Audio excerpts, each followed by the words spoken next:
Okay, great. Thank you, everyone, for attending this evening's meeting. It's January 10th, 2024, the Oval Conservation Commission hearing. Lori, can you read the governor's guidance, please? Sure. Following guidance issued by the governor regarding the open meeting law, this public meeting will be held remotely. Individuals wishing to participate may do so by using Zoom video conferencing, and to join the meeting using a computer or tablet, you may use the link on the agenda. To join by phone, call in and enter the meeting ID and passcode, and the meeting is being recorded. Great, thank you very much. So first up on this evening's agenda is notice of intent for 6 Meadowbrook Road. And that's a single family home in Sherburne. I'm assuming from Sherburne Development. Joyce, can you give us the lay of the land, please? I'm not Sure. Joyce. Actually, sorry. I meant to Janet. We'll start with Janet first, and then. Yeah, so this is really straightforward. It's an undeveloped lot. Joyce submitted a very nice application, very complete. They're very fortunate that the front yard met the Title V and local bylaw requirements, so the septic's in the front. Wetlands are towards the back. This area on Meadowbrook Road is part of a water trust that hooks up to Natick, so they did not need a well. So that was also in their favor. They can move the house up as far as possible in the front. My only comment, I did confirm the wetland line. And my only comment had been that I requested that the edge of lawn be shown along the erosion control line. And Joyce has submitted that revised plan. I will, just one tiny little thing, and I think, Lori, if on your plan you could make a note. It says that the edge of lawn was added, and this is on the site plan. It references 2023 instead of 2024. It says 1/10/23 revised. So I think if everyone's comfortable, I will just make that change on my plan. And if Lori can make that change on hers, then Yeah. it's okay. Thank you. And it's a undeveloped piece of land, but is there a lawn on there currently? If I could share my screen, I will. Yep. All right. So, are you able to see my screen? We do now. Yes. Okay. So this is the locust map. This is Meadowbrook Road. This is Claybrook, Dover. The lot number 6 is here, and this is the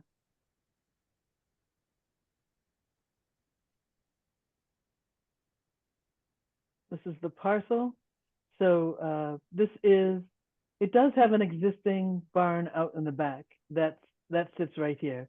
It's got a retaining wall around it and a little ramp there that goes up into the barn itself. We're not touching that. Our limit of work is this line right here. We have a wetland across the back that goes off the property. This is the Natick Dover town line. And then we have the erosion control barrier around the project. So this is a developed lot. We have, a treed lot. We have the 100-foot buffer zone that runs through here. I did my tree basal area calculations in 3 locations across the rear. All the trees within this erosion control barrier will be removed, and we had far less than the required 50% in each of the areas. A portion of the driveway projects into the 100-foot buffer. We've put a infiltration trench going around the back end of the driveway. It's a 2x2 stone trench that runs around there to infiltrate any water that might come off the end. We've infiltrated the runoff from the rear of the roof into even though most of the driveway and the house are outside the 100-foot buffer, we've put the rear portion of the roof into infiltration system to recharge the runoff. And that's briefly, that's what it's all about. Mm-hmm. Okay. And it, well, actually, I'm looking at some of the, so this is gonna be built up a fair amount. Some of it inside the buffer, it looks like it's a 4 to 6 foot grade change from current. So this is 122, and the top of concrete will be 129. So the grade across the front is 128. So it's about 6 feet. These are the contour. These solid lines are the contours, but the The grading proposed. end, the grading Yeah. ends outside the 70, Yeah. and then so we're not. It is being lifted up because we're wanted to go gravity feed into the septic, and Mhm. to keep the basement above groundwater. Mm-hmm. And is there, my concern, I'm a little sensitized to it because we've had some folks in front of us recently where there's been uh, drainage that goes off-site. And I'm wondering, it looks like you have the wetland to the rear there. I don't know how close any other houses are or properties to this. Has that been taken into account at all? Well, we again, it'll all be loamed and seeded and stabilized. Mhm. So I don't know exactly. It's like pretty much any. So these are it's pretty much wooded behind us, but there are the houses to each side. Mhm. Mhm. So the lawn will be loamed and seeded, and nothing. We have wrapped the erosion control around the lower. As everything Mhm. drains in this direction. And you have a drain, a trench around the driveway there? Is that We what I'm put seeing? a filter trench around the end of the driveway Okay. here. Okay, and Caltex take care of the back part? Correct. Okay. So John, the side that borders Natick, Mhm. borders a property that has a trustee's CR on it, and it borders the conserved area, so there will not be any building back there. Okay, thank you. Let's see, and anything else, Chase, that you want to point out? We added 3 wetland markers, 3 wetland bounds with markers on them, and then we have the signs that go across. We have a sign here, Mm-hmm. a sign, and a sign Mm-hmm. that go across the back. Okay. And Janet, was there any other comments you had on that? No, I did list 7 fairly standard comments. I don't know if Joyce had any feedback on those. I did want to also follow up on Amy's comment because I had a note to ask about whether a butter notification, it wasn't clear to me who owned the land in the back. I saw no homes, but that explains that if it's under, The CR. yeah. Yeah, it's under CR. The home is on Pleasant Street. It's the Margulians, Margulion.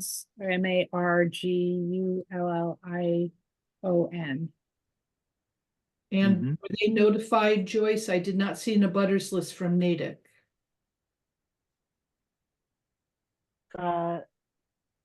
No, they were not. Mhm. 78 Pleasant Street. Oh, I see. Uh-huh. Okay. So, Okay, go ahead, Janet. so we really should not be closing the hearing. We probably shouldn't have opened it since all abutters had not been notified, but we will need to continue the hearing so that proper notification to all abutters can be made and certified. So that crosses town lines, is what you're saying? Yes. Yeah. Mm-hmm. Mm-hmm. Okay. They're the whole width of the back, and then just slightly north, there's a a large, where most of the wetlands is, there's a large parcel, but don't know who owns it. Mass Mapper says it's the Pleasant Street Realty Trust, whoever they are. All right, Um, I'll get an abutters list for that. They're in Wayland. We didn't think of those. Okay. I don't know if they're close enough. It's So Right. I'm just curious, since we did open this and we do have some, it looks like we have some abutters. I just thought I'd open it up, for questions, just in case they come up, there's a question that could be addressed over the next couple of weeks while the, revised abutters, notification gets filed.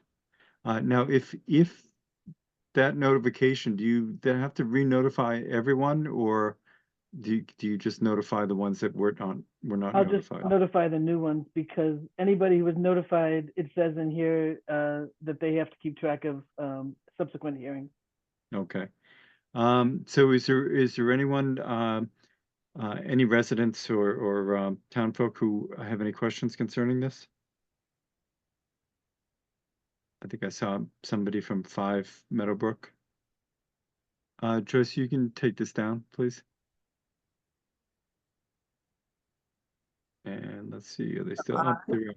I wonder how the draining of the water toward Meadowbrook Road will work, or how do they envision the draining of water? And reasonable question, Joyce, you can bring it back up if you want to show it. But that's kind of leads to my concern about the elevation change with the septic system in the front. So the septic system is in the, oops, sorry. Today, well, not yesterday, today, there was a bit of flood.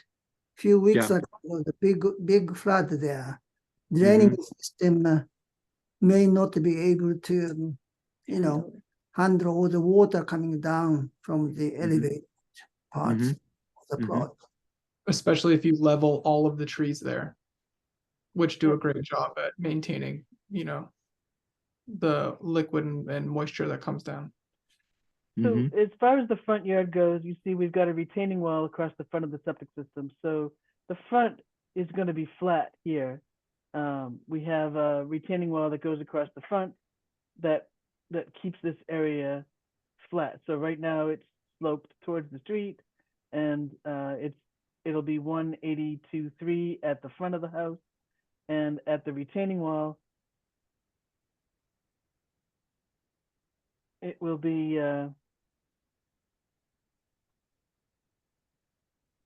226. So it only drops now 2 feet across the front, as this, I think it's similar to, What's the elevation at the 22. street? yeah, at the street it's 222. So this wall here will be 4 feet high as it goes across. So it'll flatten out the front.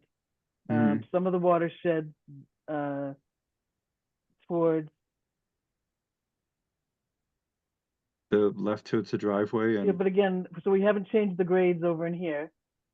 So these grades stay the same. The property line is over here. So those grades stay the same. Actually, the property line is right here. So the grade changes in this area here. So this is, and that's a so drainage easement so anyway. it's 50 feet away, at least 50 feet from where the the grading ends. So we have a lot of area that hasn't been disturbed.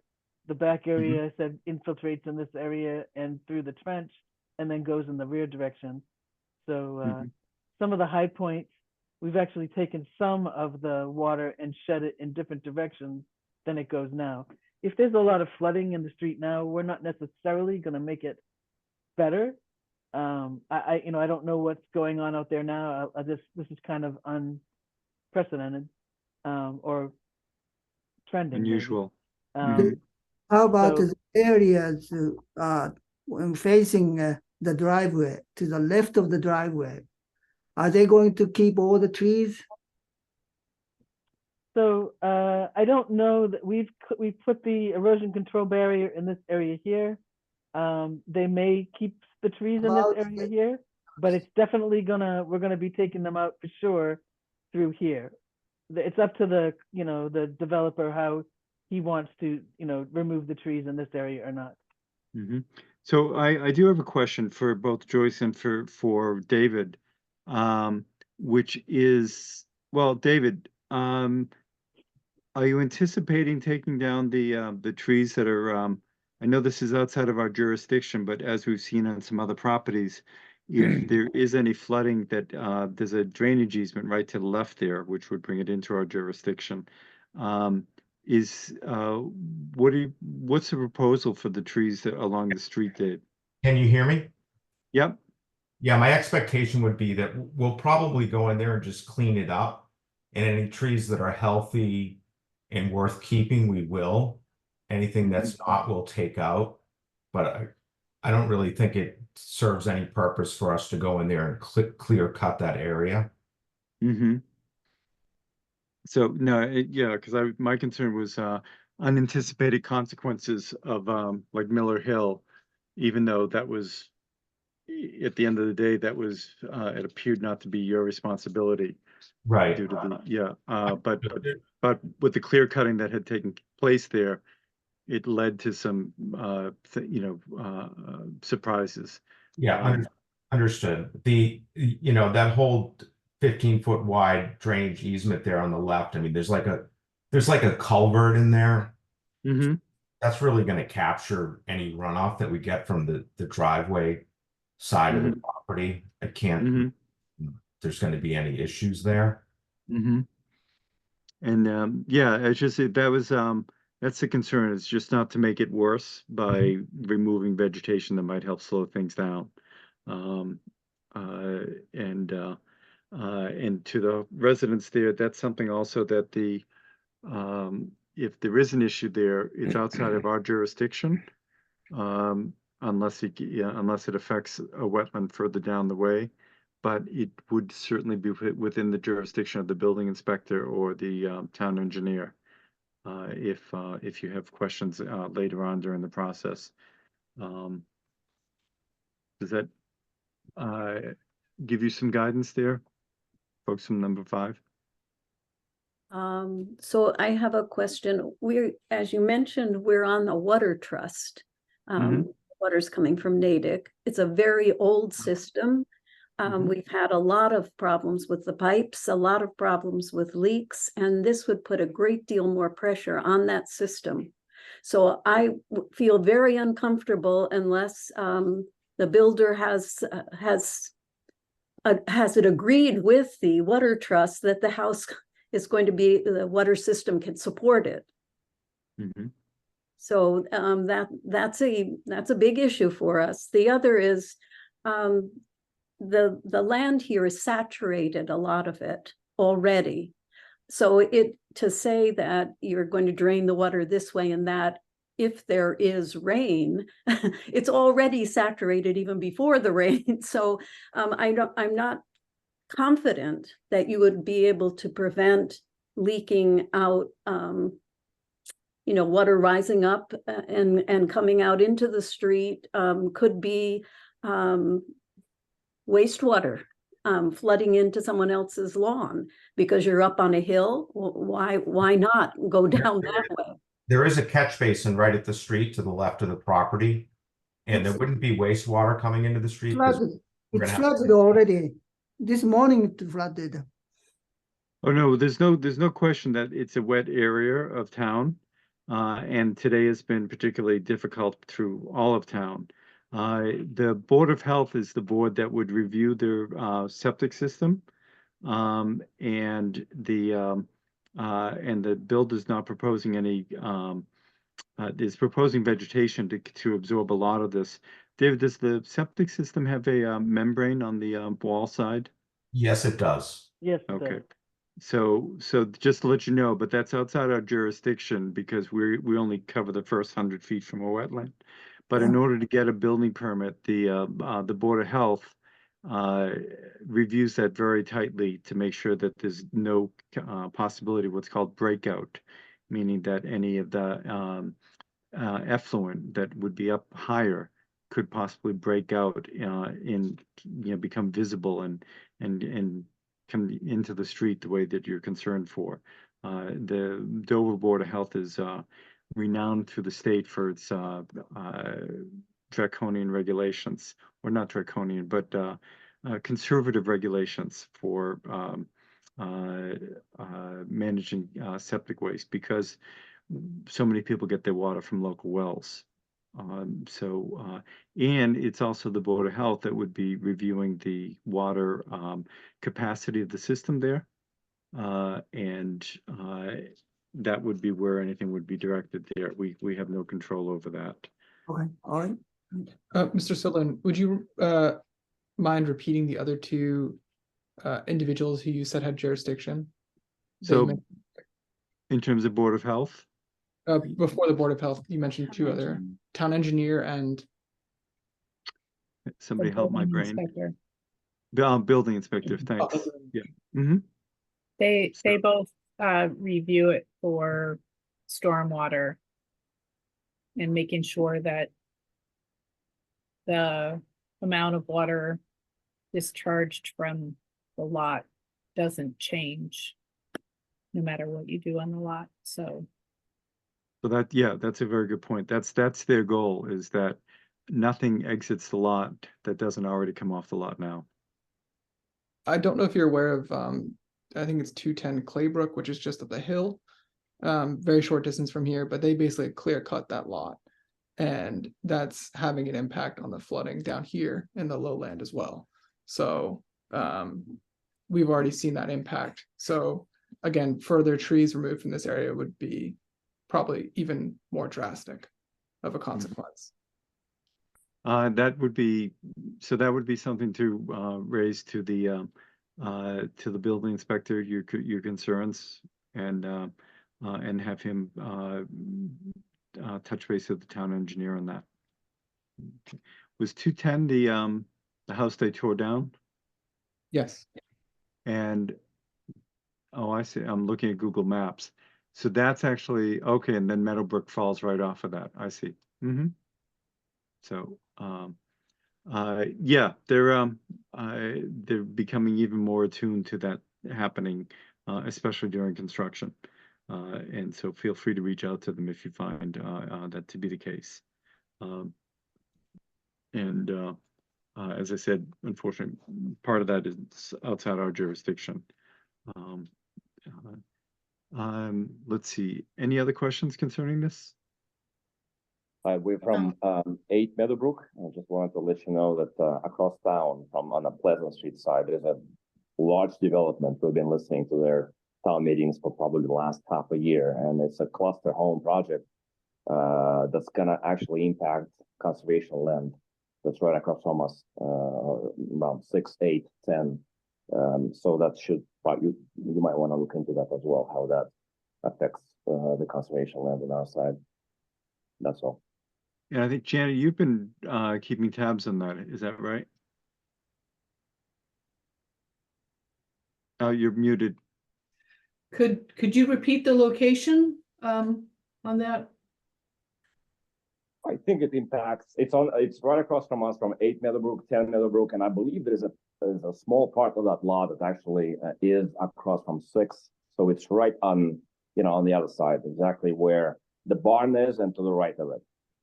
So on Pleasant Street or on If you're standing on Meadowbrook and you're Yeah. looking at the barn, most of it is going to be to the right of it, but I think it's pretty close to the 6th. Mm-hmm. So that Jen, that's the proposal that I think that's been there for a year and a half or so, the concept of putting in some sort of cluster development behind there. Right, Between- right. As far as I know, that is on hold. I have not heard anything new for quite a while on that. Well, they've been having large town discussions late last year. They could have put it on hold, but there was quite a few developments there. Mm-hmm. So we've been tracking that, but all we can do is offer concerns. We don't have any control over that. Right, it's But in we are, Natick. but we are aware of it. And have been paying attention to it, Thank you. for just those reasons. Anyone else have any questions? My name's Liz Ross. I'm at 7 Meadowbrook, so I'm directly across from the project that, and so my concern, along with 5 Meadowbrook was, with the water trust and the overload of the system, that we're redoing the system. And is the property, they're going to be also paying for this new system that we put in, if they're gonna be on the Meadowbrook Water Trust, if this all goes through? That's a question I have. Another question is, the property records are showing that, before, this was an undeveloped lot, it wasn't passing anything. Now it passes, great, passed the perk test. But it says that it may not be able to fit the system on the lot, the septic system. So what changed with that? That now everything fits and it's, Well, So- the Board of because Health the regs- wetlands are back there in the buffer zone and everything. I'm just wondering So the Board of Health regs changed a couple of years ago, and that's how part of it. how it was able to fit. Right. Go ahead, Joyce. Liz, if you Yeah. can let Joyce address Yep. that. The Board of Health regs changed a couple of years ago, and that probably helped. We went out with the Board of Health agent and dug test pits, 4 test pits in the area of our septic system, and we found an area that met the requirements of the Board of Health. We Okay. have to have a naturally occurring, a required depth, naturally occurring material above groundwater, and we were able to meet that, and that's how we are able to put this in here. Okay. So that you weren't required to do the more intensive hydrological study that they No. require for. Nope. So, yeah, so then there were changes that were done that took lots that didn't even, and keep in mind, Dover's requirement compared to what the state allows is much, much stricter. And so that if they were able to meet that, it gives you an element of safety, and they still had to burn that up, which is what they're doing there. And in so doing, as I think Joyce had mentioned, that flattens out the drainage from there, so that it won't theoretically it should not have the velocity that people might be concerned with. Thank you. You're welcome. Any other questions? Okay, then I will entertain a motion to close the hearing. No, No, continue. continue. Oh, I'm sorry. Yeah, because we don't have. Yep, sorry. Yep, we're gonna have to once we get proper notification. My bad. Okay, so Joyce, if you can request something in writing from Lori, please. Yes. Okay. Okay, then moving on, we're looking at continuations of hearings. The first up would be Aquarium Water, number 913. And Janet, can you fill us in on that? Sure. So at our last meeting, we did not yet have a DEP number, so we couldn't close. I also had asked for a number of additional information, clarifications. All requested information has been submitted.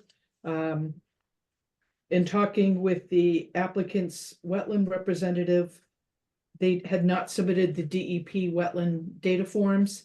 So we concluded that we would specify in the order of conditions that we were not approving the wetland delineation. I'll also note that you will need to approve this, and your motion needs to reflect that we're approving it under the grandfather policy, allowing work inside the 50-foot and the 70-foot under that policy, since these are previously disturbed areas and there are no other practical alternatives. I will note at my site inspection on last Friday, there was a interesting large dug hole / swale that looked like it had recently been dug. and there was water seeping from it, but there is no pipe. So it's a curiosity, and I would like to have the applicant's representative find out why that was dug. There was some sedimentation moving towards the wetland, which is very close. It's within 5 to 10 feet of the wetland. So everything required for the NOI has been submitted. And so I would recommend the commission go ahead and close the hearing, approve the NOI with the 13 conditions I've outlined under the grandfather policy. But I would, before that actually goes out to the applicant, I would like to have that big hole addressed as to why it's there, and also how they can restore that area so it's not impacting the wetland. So is the applicant here this evening? Do we have anyone representing them? I don't see, let's see, who is that? Their consultant is, I believe it's Steve Olson. Yeah, I thought he was going to be here tonight. And have you spoken to anyone at Aquarium regarding this? You said it appears to be a recent excavation. Yes, so I sent my regulatory review notes to Stephen. He replied, thank you. And that's all he replied, and I assumed he would follow up. But I haven't had any more conversation with him. That was Sunday evening. Yeah, Stephen Olson, who's the Okay. professional engineer who prepared the NOI. Mm-hmm. Okay. Commissioners, are there any concerns about that, or is that something you feel could be addressed during construction? I wouldn't wait to construction. That could be until the spring, and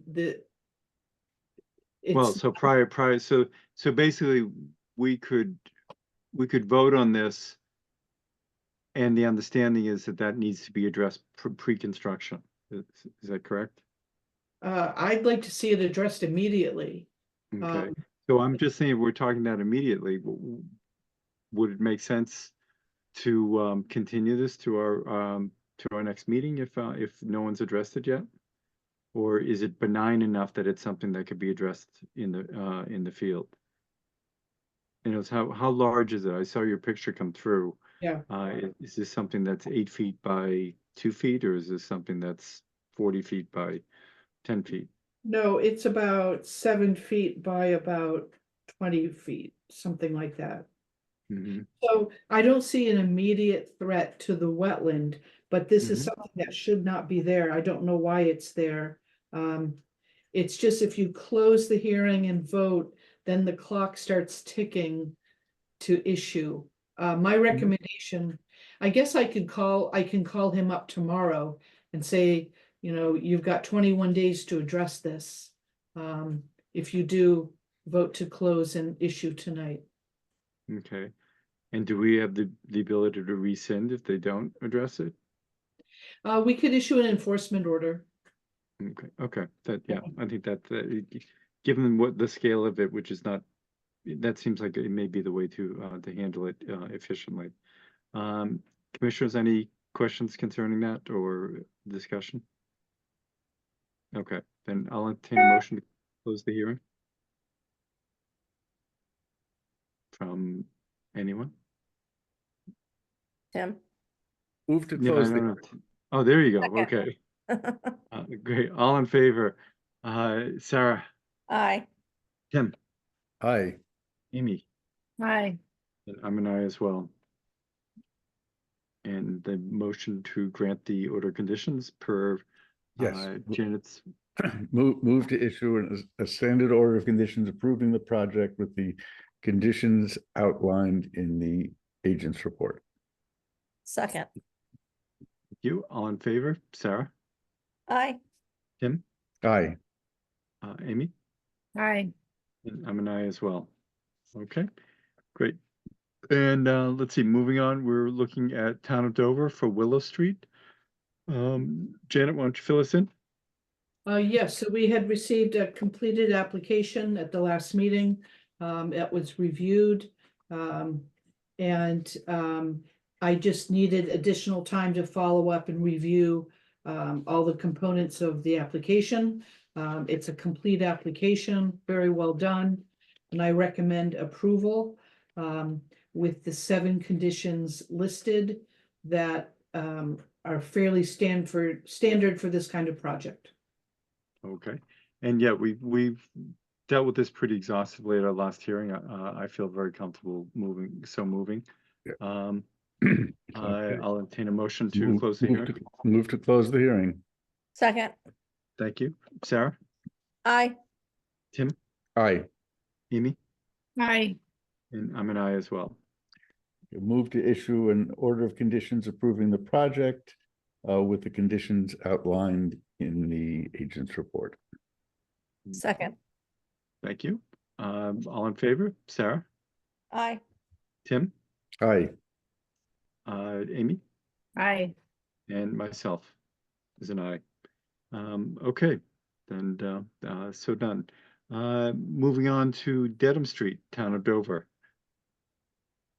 Again, so this is a similar situation, very complete notice of intent. I did review all the different components. It is in full compliance. And I was remiss under the Willow Street. You do need to approve the waiver request for both of these for work within 50-foot, no disturb setback. So I would just suggest you do an additional vote for the Willow Street project to approve that waiver. And then under the Dedham Street culvert replacement, again, the same approval, the same 7 conditions, and approval under approval of the waiver request for work in the 50-foot no disturb. And also, now I'm looking at my notes here. There should also be a finding of fact that they've met the criteria under the limited project provisions of the WPA, and I did cite the regulatory finding there. Also, the findings of fact should state that the culvert replacement project has been designed to meet the mass stream crossing standards to the maximum extent possible. Okay, what she said. Yes, she said. So why don't we then let's finish out the Willow Street for the granting of the waiver request along with the agent's notations in her regulatory report for special conditions. And I'm trying to think, I'm looking where the other thing. And what was that last Dedham bit? Street? We already voted on Willow Street. No, right? Will, but what we need to do is We just need to amend it. Yeah, we Okay, need to sorry. tidy up that approval saying that that we are granting it, we're subject also granting waivers that they requested for doing work in the 50 and 70-foot buffers. Okay, Mo- you're right. Okay, you're right. so I'll move to waive the 50-foot limit of disturbance setback for this project. Second. All in favor, Sarah, Aye. Amy, Aye. Tim, Aye. and I'm an aye as well. Okay. Okay, then next is Dedham Street. Would be approval of the project incorporating that the waivers that we're granting the waivers as well. So I'll entertain a motion to close that hearing. Move to close the hearing. Second. Sarah? Okay, all in favor? Sarah? Aye. Amy? Aye. Tim? Aye. I'm an aye as well. And then Move, move to grant a waiver. well, let's start with the granting the order conditions No, I think you have to grant the waiver first. first. I think so. kind of included after, okay, I'm fine with that, go ahead. Okay, move to grant the waiver of the 50-foot no disturb zone for this project. Second. All in favor? Sarah, Aye. Amy, Aye. Tim, Aye, and I'm an aye as well. okay. Move to issue an order of conditions approving the project with the additional conditions listed in the agent's report. Second. Thank you. All in favor? Sarah, Aye. Tim, Aye. Amy, Aye. and I'm an aye as well. So Kevin, nice hearing from you this evening. Um, and I think, Janet, is there anything else for the town, or are we done for tonight?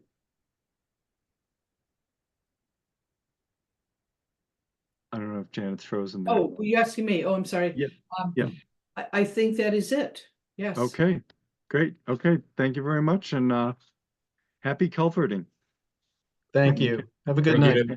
Thank you to Okay. the commission. Night. Let's see, then we have 28A Miller Hill Road. Let me see, find where that is. So this is a continuance, as you recall at our last meeting, there was some concerns. This is a pool, a patio, a retaining wall. A small amount of work within the 70-foot no structure. A waiver has been requested. And then also there were some concerns about drainage from the patio, how that would be addressed. So Joyce is here. She has submitted a revised plan that I believe addresses all those. But it's probably best to let her review those with you. Yep, excellent, thank you. Joyce? Sure. So, so what we did was, the patio is flat. So what we did was we put little, basically drains along the edges, because if you recall, there's a retaining wall along the edge of the patio. So there were really no openings in the wall for it to drain out. So we put in these drains. They're collected by PVC piping around the edge, and they'll go into this recharge system beside the pool. It's outside the 100-foot buffer zone, and then we feel that will address that issue. Okay, and was there, was that the sole issue that we had at the time? I Janet? think that was the issue as far as Okay, and just refresh my memory, are we looking at a waiver request here? yeah, there was a waiver request because so this is the 70-foot here, and there's a corner of the pool and the patio that are within that. We had discussed that and moved beyond that to talking about the last thing I was left to look at was the drainage from the patio and where would it go. Your concerns were that you didn't want it to necessarily trap water, which was a good point. And putting holes in the wall would just have it cascade down because it's a raised wall. So it'd be a point source, yeah. And Janet, just since we have to vote on the waivers, can you just refresh us in terms of the reasoning behind the waivers? Yes, a small portion of the patio was going to be within the 70-foot no structure setback. And Joyce did submit a waiver request. I recommend that be approved since all the work is in a previously disturbed lawn area and there's no practical alternative. Okay, great. That's the wording. Thank you. Okay, then I will entertain any questions from or comments from commissioners? And from anyone else? Okay, I will entertain a motion to close the hearing. Move to close the hearing. Second. Thank you. All in favor? Sarah, Aye. Tim, Aye. Amy, Aye. And I'm an aye as well. Okay, A move to issue an order of conditions approving the project with the additional conditions as outlined in the agent's report. okay, including the Yeah, waiver request. Including, right. What- Okay, Yeah, okay, great. Was that a second, Sarah? Yes, it was, sorry, Oh, second. Okay, thank you. All in favor, Sarah, Aye. Tim, aye. John? Aye. Amy? Aye. Okay, great, then, so granted, and, Lori will have that whenever Whenever can she get has to it. Yeah, whenever right. she has it. Thank you very much. Okay, Good Oh, night. thank you. wait. Oh, and well, before, so I guess Oh, that right. we have a COC for the same property, is that correct? So we do, Janet? Yes, so this was kind of a tricky situation because the original project needed to address infiltration on the driveway. Mm-hmm, Because a new NOI was coming in, Joyce's suggestion was, let's address that old issue in the new NOI. mm-hmm, So the old certificate of compliance really has to be continued mm-hmm. until That makes, the new NOI, Completion. new order of conditions. So let's just remember that, Joyce. We shouldn't forget that when you come Right. back to COC, right? exactly. okay, okay, great, thank you. All right, thank you again. Okay, So I also have, there's 2 items that are on the list. Janet, if we could schedule a time to go out to 25 Miller Hill Road, I will contact you maybe next Friday or the Friday after. We can go out at your convenience. And then I have located for 14 Hamlin's Crossing. I have located all the trees and plotted those out. I just have to do some calculations. That's for the homeowners who inherited some tree cutting in the midst of trying to get a certificate of compliance. So I will be submitting that before the next meeting so that it's in the works as far as a plan that identifies all the trees that were cut in our proposal to address that. okay. Okay, Okay. and those are those 2 items on On the that. EO Yep. updates, right. Has Janet or Joyce, were either of you out on 25 Miller Hill the last 48 No, hours? I'm gonna swing out there tomorrow and just see what it looks like. I haven't gotten any phone calls, but that doesn't mean anything. Mm-hmm, mm-hmm. So, okay, well, we'll see where things are at. Right. Thanks, have a good Thank evening. you. Good night. Okay, night. So then, next is, we have a COC request for Lot X. Next to 137 Center Street.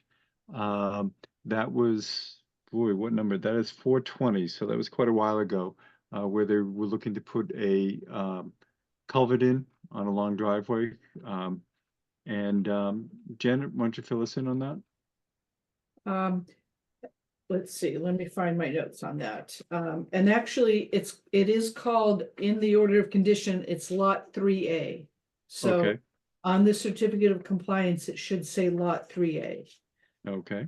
but it could, and then. Lot 3A doesn't exist. So what is it currently? Is it 137? We'll have to respond, we'll have to It's lot, we'll have Lot to X. reference, so it is Lot X is what it was originally applied under? Lot 3A was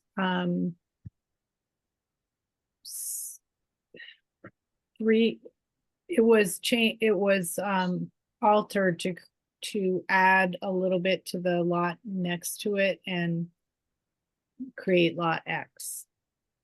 Mm-hmm. So became X and Y instead of 3 and 3A or something like that. I see, and that's all, and this is, This was this on the all in land, 2002.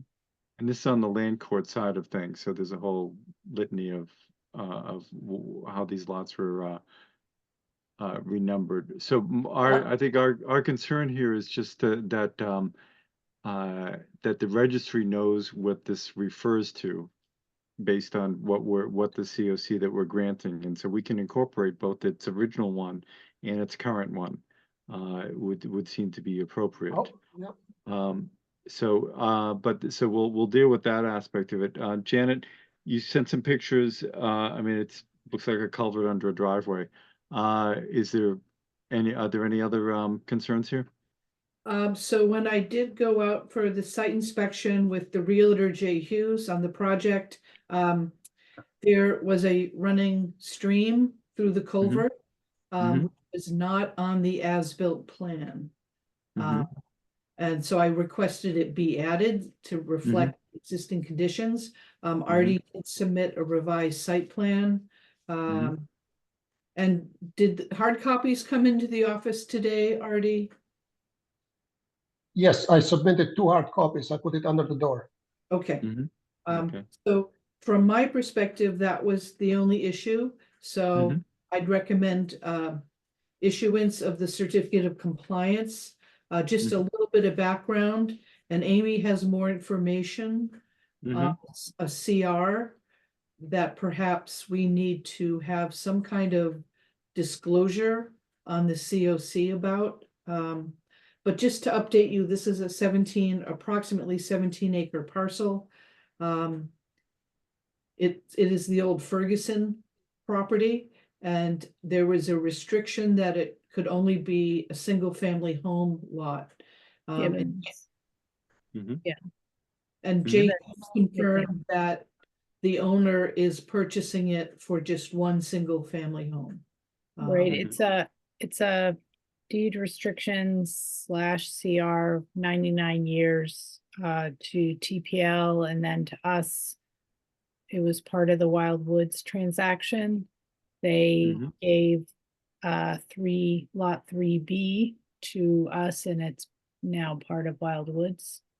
And the protection on this was to protect that.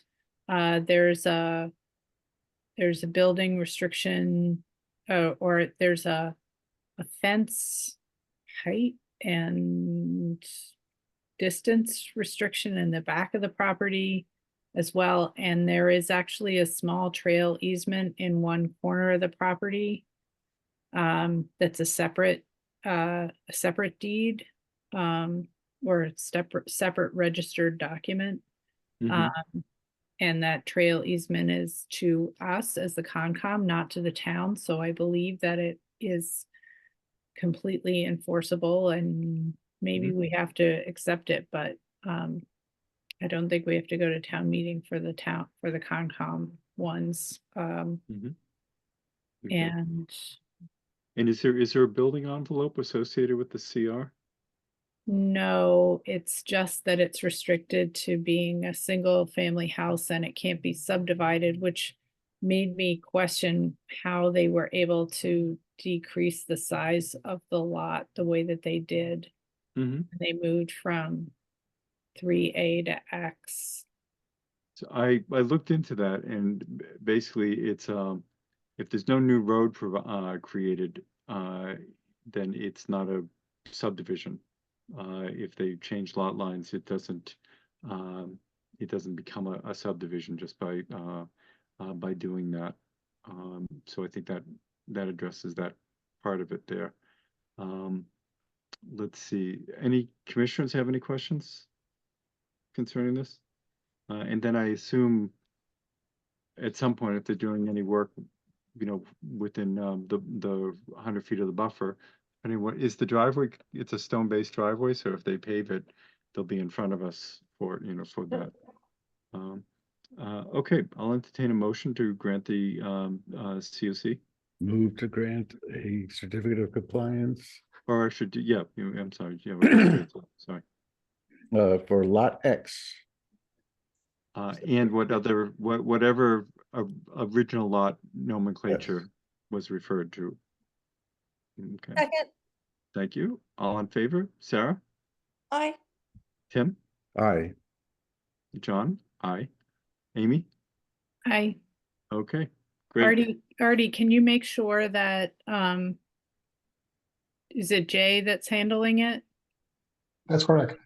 Yeah, that he knows about the trail easement and the and the deed restriction. Of course. If he'd like copies of those, I'd be happy to provide them. And it's interesting, I Okay. went on to Google Maps, even shows that, is that on the back right-hand corner, Amy? Is that where that trail is? It's just a little, yeah, it's a A little loop? little Yeah. loop that comes, Yeah.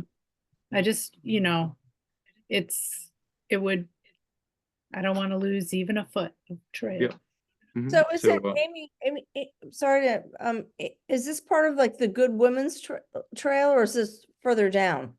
I don't know which trail it is. Okay, I uh, can show you where it is on the map, but yeah, was it Foundry something or other, or, yeah, it's named on, even on Google Maps, it's named. I can't recall exactly what that it's was. just a little, it's probably 15 feet of trail. It's really short. okay. Mhm. It's just that I think the geology is such that if we lost it, it would be a problem. I don't remember offhand where it was, but I do remember looking at it once when I was out there and I was like, ooh, you can't let go of this. Mhm. Mhm. So yeah, maybe make it was on sure. last November. So anyway, so it's granted, you're all Yeah. set to, I don't think I don't think any of it is gonna be a problem for the new owners. I just think they should be aware of aware of it. Mhm. aware of it. And Right, okay. I don't imagine they would want to put a fence up Mhm. by the border of, because they have this beautiful view of these wonderful woods. So why would you put a big fence up?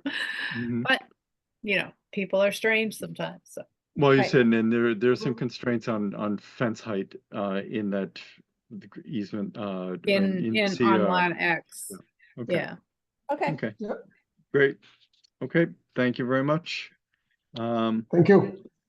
Moving on, we have, let's see, 29 Saddle Ridge Road.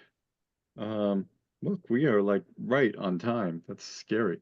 Um, uh, so, actually, why don't we, Paul was here. Yep, there he is. And Janet, do you have, so that update is being handled by Paul, is that correct? That's right. Okay. And do we have an update, or where are we Sent at here? us one. Do you want me to jump in here, John? Yes, please. Yep. So I submitted a report a few days ago. I went out to the site. The owner was there. I spoke with him briefly, and then poked around on the site. Excuse me. I found it essentially as described. I was able to go and auger within the ponded area in a couple spots and confirmed that there is, excuse me, there is a layer of clay that I found in there. So I was able to verify that. In terms of the ponding volume, when Cheney Engineering was out there, they had set four stakes at the limit of ponding when they were there over the summer. Excuse me, at elevation 219. When I was there, the water was a few inches higher than that, which, based upon the analysis that had been done by Cheney Engineering, and then Mr. Pierre had gone to the TOPS program, which refined those volume calculations somewhat, came up with a slightly smaller volume within the various depth increments. The volume that I saw still fell a bit short of the bylaw 6 acre foot ILSF threshold. So that was my observation out there. As I put in my report the other day, the vernal pool question still remains and frankly can't be answered until springtime. Mhm. Okay. Great. Then, any questions, comments, commissioners? Okay, so currently, I guess as I understand it, if this shows over the course of time, which we will have a few more months relative to vernal pool season, that it's in essence maintaining its volume, then it will end up being below the threshold for ILSF. Is that correct, Paul?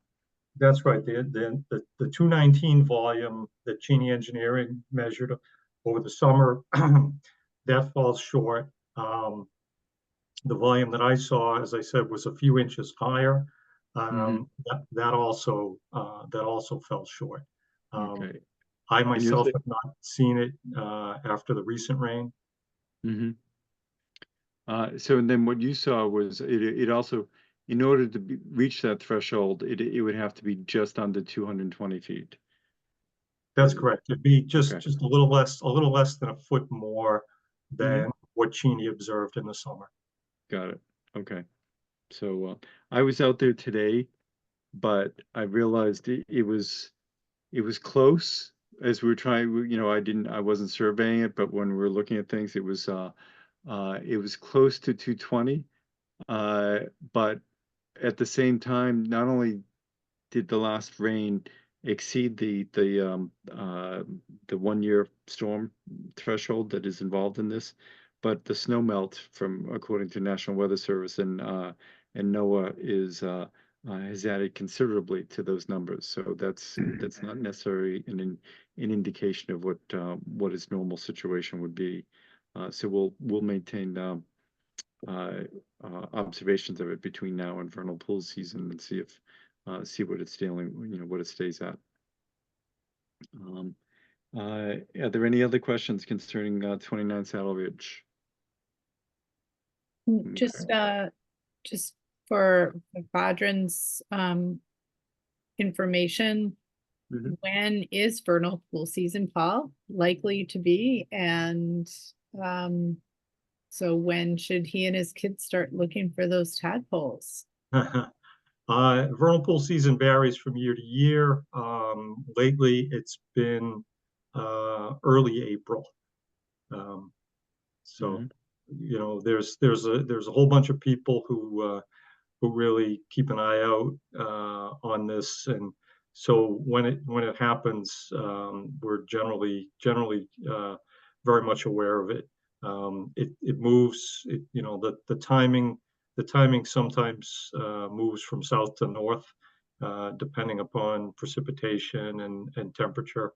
You know, so you get down the southeast part of the state where it's warmest, comes, you know, can be as much as a couple weeks sooner than where I am up in the hills north of Worcester, with Dover being kind of in between. So think early April, but again, it varies from year to year based upon temperature and precipitation. Okay. Great. Thank you. Thank you. Are there any other questions? Okay, then thanks, Vardon, for making yourself available. And we'll move on to, we got an update on 25 Miller Hill and 14 Hamlins from Joyce. Janet, why don't you fill us in on the Eversource emergency? Sure. So sorry, excuse me. And Paul, you have a lovely evening. Thank you all. You too. Nice to see you. Okay, thanks. Bye-bye. So the bad news is that they've continued to find contaminated soil. The good news, I guess, for us is that it's on the Needham side of the bridge. You did not say that. No, I'm just kidding. Well, it screwed up my commute. I go to Needham a lot and I can't go down that way, so. Yeah, it's down to one lane still. Yeah. It's gonna be like that for a while. I have a feeling, yeah. There was some minor discharge of oil into the Charles River and along, because of the very high water we've had, area that had been bank is all now underwater. So they do have booms out there. They're monitoring that. They think it was a very small release, probably less than 20 gallons into the Charles River. And with the flow, that dissipated really quickly, but it's still not good. So it's still an active immediate response site. DEP is the primary oversight.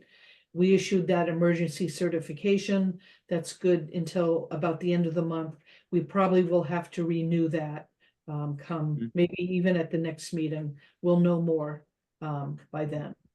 So. And is that enough to take them through, or do they have to file an NOI at any point, or is it primarily just dealt with under the emergency certification? Yeah, it's really just the emergency certification, which the reality is even that isn't necessary because DEP it's under the 21E hazardous release Oh, okay. site. And if Paul's still on, he's a licensed site professional. He could tell you a lot more, but it's the oversight level is very high by the state. And then Eversource has their own team of folks out there as well. Okay. I was curious, so listening in, excuse me, John, you still need to do an emergency cert, even though it's operating under the emergency response action under the MCP. You can issue an emergency cert in this case for 60 days as opposed to the normal 30-day cap that you have on it. In terms of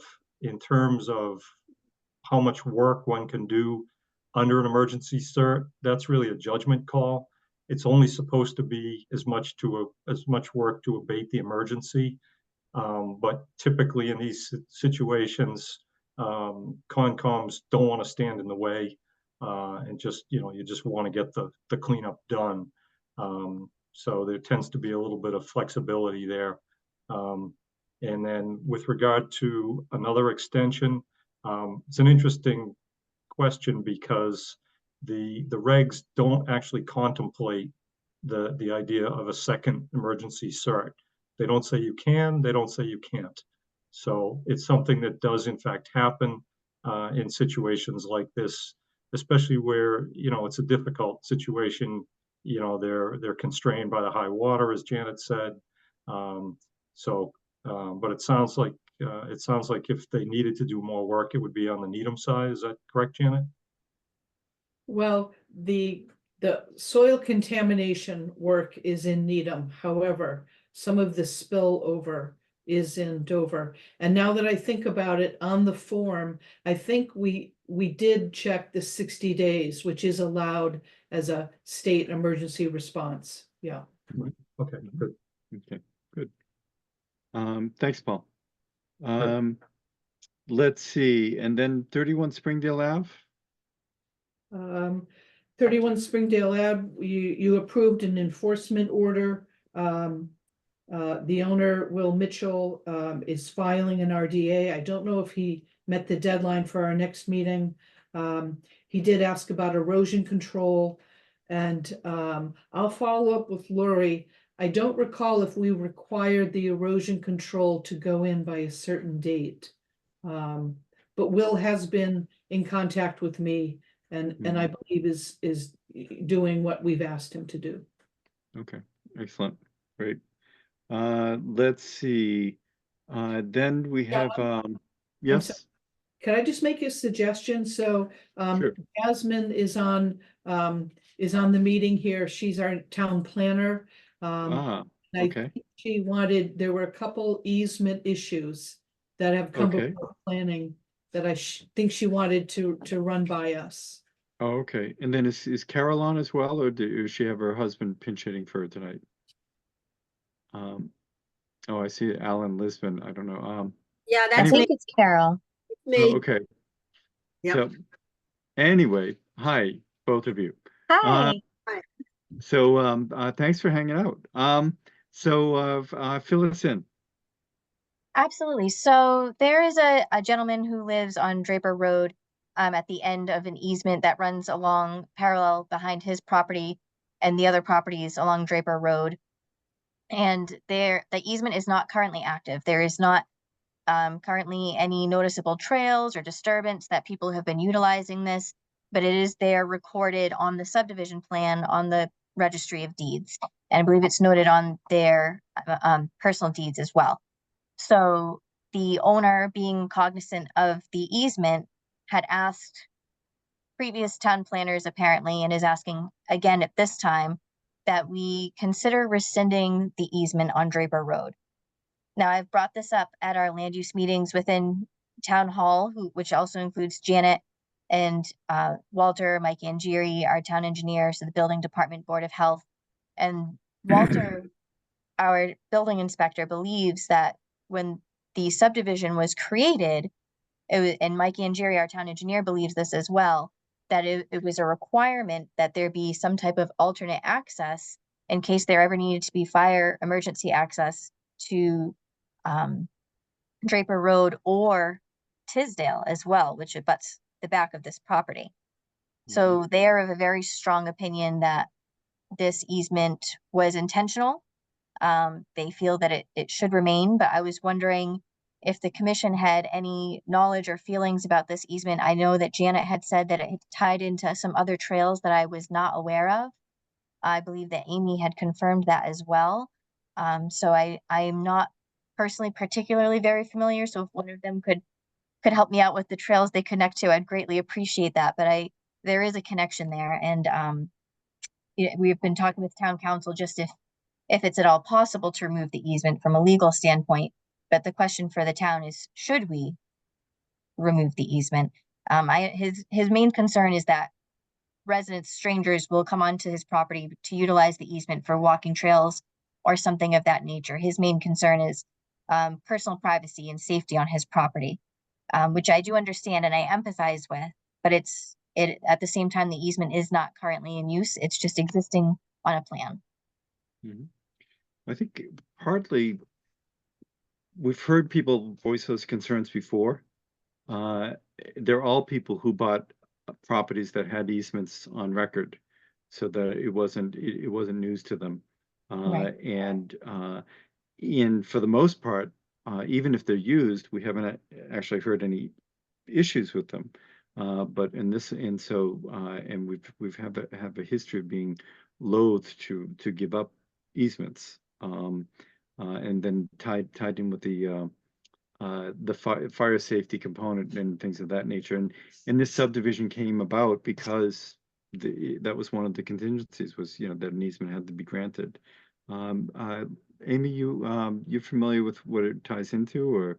Yeah, it ties into the Brook Run subdivision, which is Schaffner Lane. And that has an easement that goes around the properties that we have a CR on the back of, and creates a loop. So if we gave up the Draper Road ones, it kind of landlocks the other ones. Run trails.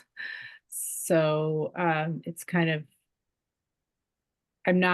I agree with Jasmine. I don't know that anybody's used them. I'm disappointed that nobody has, because it looks like they make a really great little loop and way for people to access Hartford Street and get over, at least within spitting distance of Rocky Woods, and on the 109 side within spitting distance of Fort Factory Brook. So Janet, I can't seem to put my fingers on that PDF that I created from Mass Mapper and then put the lines on. Do you have it by any chance?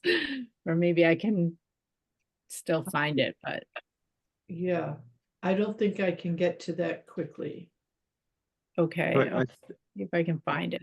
I think just made, as you said, a picture is 1,000 words, and if I could get to the picture, you would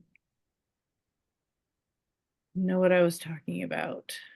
Better put it there. So I guess too, for me, I can't figure out from from Springdale to like the trail system to Draper. That's what I remember. From Springdale? Oh, no, this is over at 109 and 109 in Draper, right? Is that? yeah, Yeah. hold on, let me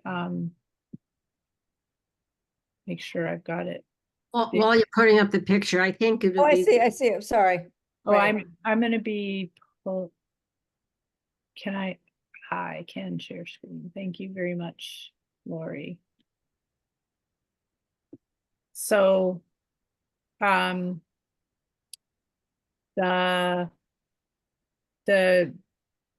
black is the easement, the Draper Road easement. And Just- do you, okay, I'm just So zooming in a this little is bit. Hartford Street up here. Mm-hmm. And right here is Kirby Farm, whatever they call it, Stagecoach, Levels? Mm-hmm. or Stagecoach Lane Okay. Mhm. development. And does that have an easement off of, through, between a couple of the lots to access the Rocky Woods? It's all, because it's all wet, it's that ravine and stream. See Mm-hmm. the No, I stream know, there? going down, I Truebrick- walked with several of the this is neighbors Truebrick last Road. year. This is Truebrick Road. No, I understand that. It's more a matter of what does it, if you cross Hartford Street and go up Stagecoach, was an easement part of that subdivision to gain access to Rocky Woods? I went with some of the I don't neighbors think last so. year. Okay, because they went through other people's yards, but I didn't know if that was a formal easement, and it went directly into trails that were on that side and they were dry. So Oh. that would seem to be one of the benefits there. Yeah, because the entrance to Fort Factory Brook is down here. I think it's down here. So it's Mhm. right down 109, and the entrance for Rocky Woods is around here. I think. Yeah, so neither one of So those. it's kind of a ways to get there, but Yeah. anyway, it still makes for a nice, you could do a nice loop here. And So, then you have Schaffner Lane that comes in here, and the Brook Run one goes here. So this is the connection, these two connections Mhm. would And be, is the Brook Run one as overgrown as the Draper Road one? I don't know, probably. Okay. So I've never been there. We need to go walk these CRs, because I think Mhm. they have a lot of violations on them. Mm-hmm. Mm-hmm. And But this is Red Robin here, mm-hmm. and Tisdale. Tisdale is here, so, this, if we could establish these trails, it would be a really good thing for a very dense neighborhood. Well, they were originally put in for a reason, and then and yet at the same time I can empathize with the homeowner that nothing's been done. And at what point do you do something? Well, there is also a paper road here. We could use this to access as well. Mhm. so. Mhm. Well, that, can you hear me, folks? Yep. Yep. Yeah, okay, so Carol, so that little spur there that you just mentioned. Yeah. It's the only part that's used because it's behind the Tisdale County Court Oh, so townhouses, so it's used by the folks on County Court to get down and walk on Draper Road. Okay, so I've walked that. That's active, it's cleared. Okay. It's still foresty, but it's cleared. It's obviously a trail that gets used. The black line not only has no indication that it's been, I'm gonna play devil's advocate here for a minute. No indication that it's been used by a human being, a horse, or even a deer in decades. It is totally overgrown with no signs of anything.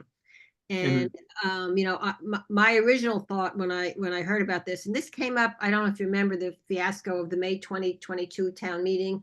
When we had a bylaw that, okay, this is the one that created the main reason that we pulled the bylaw right before town meeting. because the neighbors here raised some very important issues about communication with the town planner at the time. Mm-hmm. So we pulled it to resolve it, and sort of fell off our radar. And the young family at the end of Draper, the first house coming in from Hartford Street, has raised it again and has gotten Jonathan Fryer involved as well for legal counsel. So this segment is not attached to this lot, it's attached to this lot. And it's right along his driveway. Okay, it's number 2 is this, it's this second house. Yes, right. First That's house, yeah, the first right. house that's on the corner has no easement on it. It's this. Right, and that black line might as well be his driveway. The distance between his driveway and his property line is maybe 15, 20 feet at most. And most of that is taken up with the easement. 2 years ago, when this first came up, he has little kids, so they're just slightly less little now. And when he contacted Courtney Starling, the town planner at the time, concerned about if anybody was to use that access, which is right along the driveway where his toddlers are playing, her response was, well, then call the police. So that was why we pulled the, because that's not an answer. But that hasn't been used at all. And the fact of the matter is that if folks want to get from 109 down to Hartford Street, they can walk down Draper Road. Oh, I know that. They're certainly not going to walk on an easement that has to be bushwhacked. I was thinking that if in fact Draper Road, it seems like kind of a community to me, and that if people wanted to walk a loop, that it would be really nice to be able to walk a loop instead of having to walk up and down Draper Road. Sounds good. I totally agree with you in theory. And I would guarantee that and no as one they has done are, as they're, so I would think that if they got together and discussed and whether they wanted to make it active themselves, that would be the best or really only way that it would get done. Well, was this, if they don't. Carol and Jasmine, do you know, was this appropriately accepted by the town? No. At the end of, so, because I actually, obviously I've been around a little bit. I was looking at building houses along Draper back in the late 80s, early 90s when this all came in. And at that point it wasn't overgrown. It was one of the attractions to coming into a town where any new subdivisions were required to have equestrian easements is how they named them at the time. And then I've known people over the years who've lived there, and obviously nothing ever happened, partly because it is a neighborhood and the kids go through the backyards regardless, but the adults tend not to. And yet but Draper Road itself is not heavily traveled, not particularly dangerous from what I recall. I don't know if anything has changed. And I can understand neighbors, even if they wanted to get together, many of them might get together and not like the idea of having a bunch of trees cut down for an easement behind their house there. And I guess, again, playing devil's advocate is that you can walk down Draper and then go across onto Stagecoach. And then if there's anything that exists there, you can go there. But we didn't do a good job by requiring developers to do these things and then actually pay attention to them. So I can see both points here. And I also don't see what conservation has on its plate for the next 5 years, that we would be actively pursuing cutting an easement, cutting It isn't our easement. Oh, whose is it? It's either the towns or the planning boards. Okay. So it was never accepted by the town. Okay, so it's But based, why it's been along with all the other easements that were done over the last 20 or 30 years. If you remember that May 2022 article, there were, Amy, you were involved with that more than anybody. There were probably 10 or 12 easements going back to Snows Hill and stuff that never had been accepted by the town. Well, the Snows Hill one, there's only one in Snows Hill, and that okay. actually is to the commission. It's to the Conservation Commission. So I don't think there's any problem with that. Courtney was putting it on as a belt and suspenders. That easement is heavily traveled. Right, well, by I was horses. just using it as an example that there were But- all easements that had never been accepted by the town, which means that it doesn't have to go to the town to, what's the word? If it To was, rescind it. To rescind it, Oh, is another to- word for it, yeah. If So it Right. it's a planning board issue. Okay, so if I can just sort of encapsulate this a little, so the planning board is what required these easements to come into place in the first place as as part of their planning approval for a subdivision, is that correct? That's I the assume so. That's what we- interpretation that we've been led to feel Yeah, is what That's what I happened. recall from the days gone by. Yep, Um, exactly.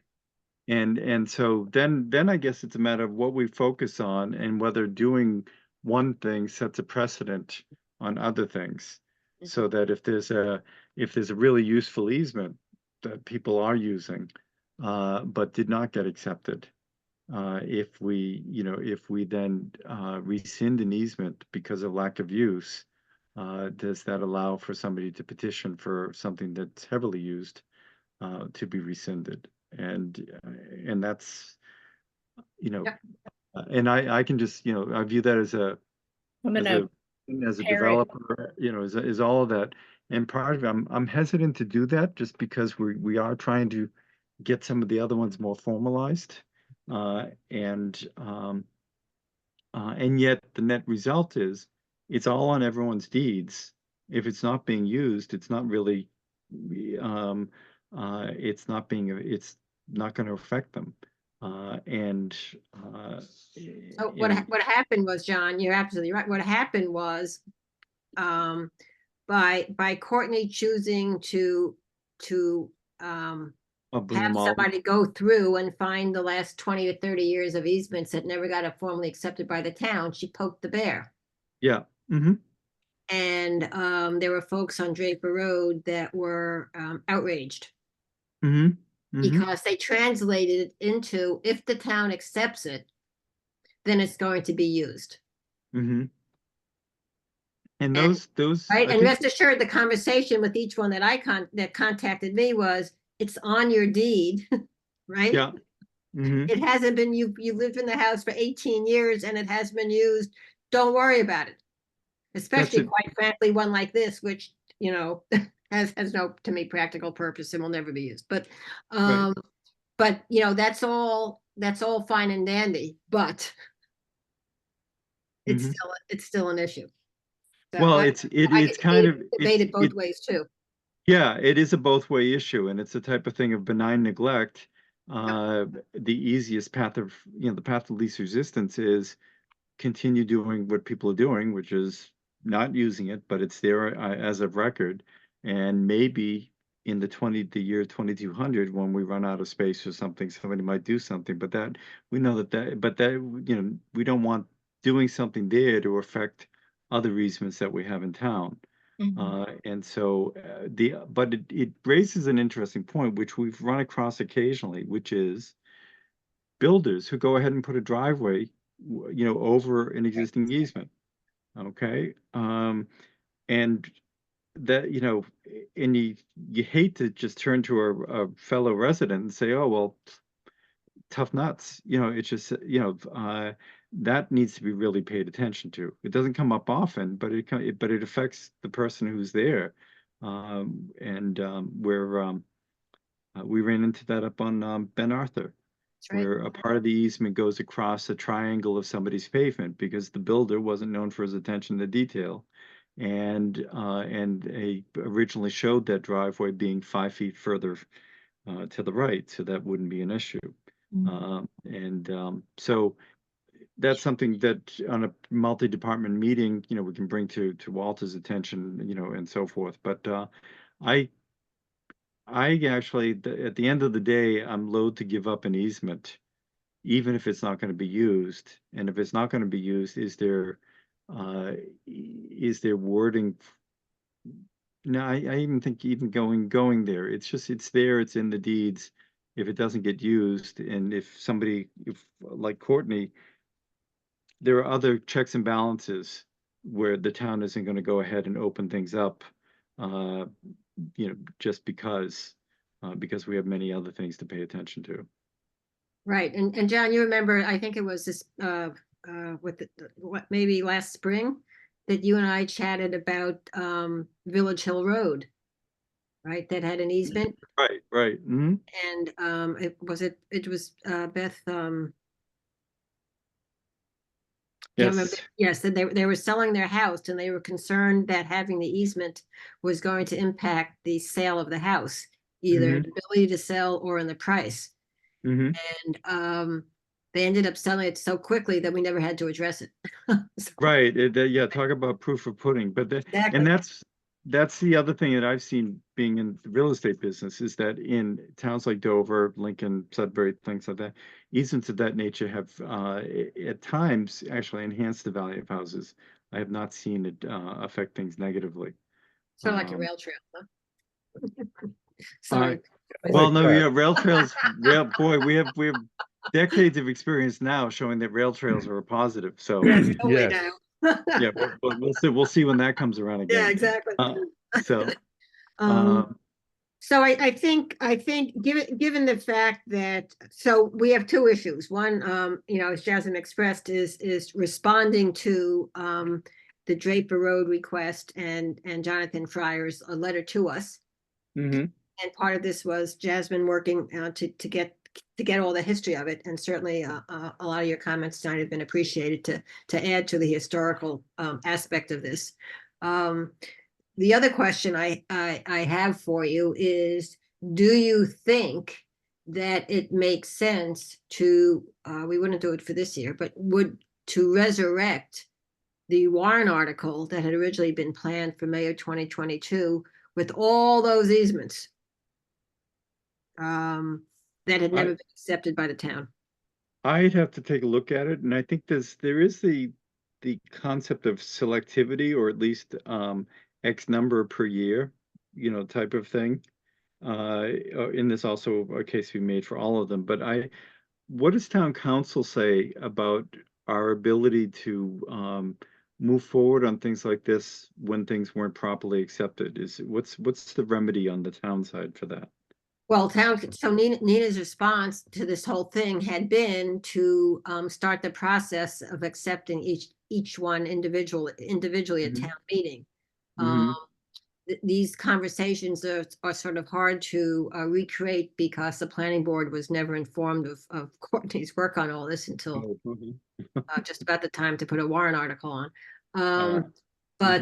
I believe that Nina's recommendation was a little bit more nuanced than throwing everything the kitchen sink at a town meeting. So Mhm. we can go back and as with you, it's just not been a priority right now because they've been just fine. Thank you very much for decades. And they do require a lot of work and a lot of public outreach to make sure that we get to yes at town meeting.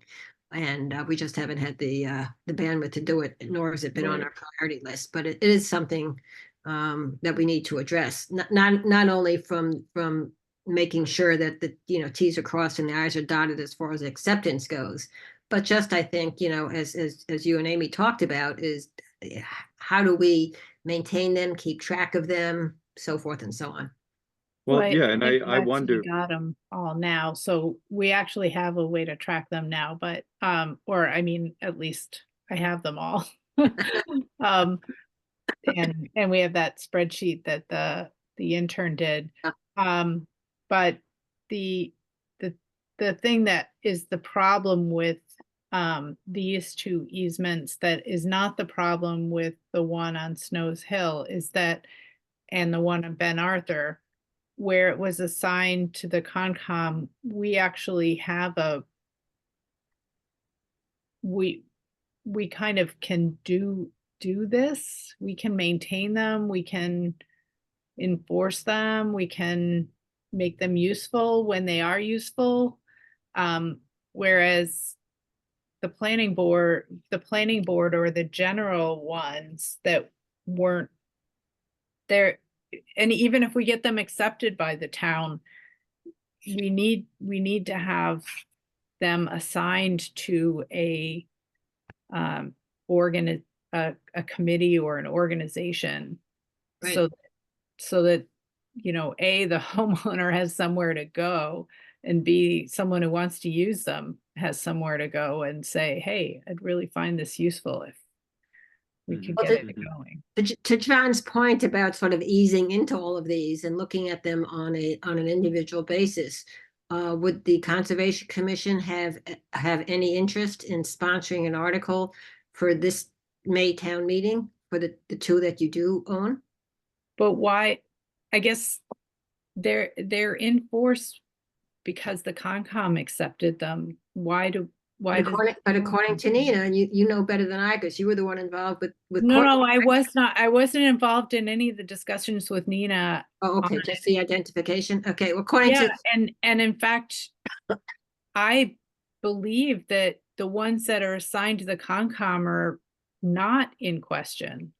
Well, they were on the list for the May. I know they were on the list because she wanted belt and suspenders, but anyway. We actually went to, we enforced. We went to Ben Arthur. selectmen. Oh, Yeah, I know, so I remember Ben Arthur, absolutely, yeah. Yeah, so as far as we understood, unless Nina tells us differently, we went through, although belatedly, but in that case, we had something that was also bounded and clear in the deed. And so all that made it relatively easier, although it didn't seem so at the time. And then we went and had that what we thought the determination for acceptance was the selectmen. Now, if we're told that that's not, if we actually need to have that accepted at a town meeting, it's probably a little soon for us to do that because we have limited bandwidth as well. And but it's the something warrant that articles are due in 2 days. Placeholders, but nevertheless, why don't we agree then to maybe over the next 12 months to get our, to understand this whole, resurrect the whole this conversation from 2 years ago with Nina and make a determination about what, if anything, has to be done in the implications of not doing anything. I have a question for Jasmine. So Jasmine, were you a town planner prior to Dover? Yes, I was. And did you ever encounter these sorts of things? I've never had an easement rescission that was approved, no. Okay. But have you had easement acceptances? Yes. Mm-hmm. Okay. Yes. So what town was that? That was Wareham. Okay. Mm-hmm. So good. Well, that's good to know. It gives us a little, and have you looked into other towns to see how they've dealt with things like this? Have you had a chance to yet? Most communities are similar to Dover's point of view that once the easement is in place, it's really, I don't want negligible is a strong word, but really discouraged to release that easement because it had an intended purpose when it was placed there. And even though we may not need it currently, it doesn't mean we may not need it for future uses in some other towns for different reasons, whether it be utility expansion and things like that have really been remiss to give them up. They really don't see it being in the best interest of the community in most instances. Mm-hmm. Mm-hmm. Okay. And certainly Dover's history with space is that we don't give things up, and we and many take as towns much as don't. we can get. Right, exactly. Yeah, and part of it is, if that's the way it was and that it was granted. Well, I'm curious. Do we know what Jonathan Fry's take is? What his point of view is on something like this? I did not get his opinion on this. I certainly can. Since he's Yes. been hired, it sounds like I was wondering whether or not he had submitted anything. He submitted a request. It's been a couple of weeks. I don't have it again. Okay, so it's relatively. So I can't get it. So No, we just so it's wanted, yeah, relatively recent. No, I didn't know. And most importantly, Jonathan made it very clear that this was not time sensitive, which was a good thing because we've got this busy season for all of us now as we ramp up for town meetings. So no, I think the passive nature, the passive history of this particular easement bodes to the residents, benefit here. But I also, I understand, especially when newer people move to town and they're not familiar with these things, and they can get a little worked up over the fact that this easement exists, and they're thinking that there are going to be throngs of people there, and we don't have throngs of people anywhere in Dover. But it's just but people are initially concerned about it, and I understand that. But I'm so far, our history has been to hold on to what we have and try to make better use of ones that are used, but not necessarily to release them. Excuse me. Sorry, the dog. Sorry. Mhm. Relatable. I don't know if I know other commissioners have mentioned something similar to that, in terms of the reticence there, because you never know, like you said. Yep. So, You can't get it back. right. That's Yeah. right. And I will say, being a horse woman, there are a lot of trails that we don't use, but there are a lot of trails we do use. So it's nice to have those easements open. So, Mhm. I know that that's kind of counterintuitive, but it is nice Well- to know that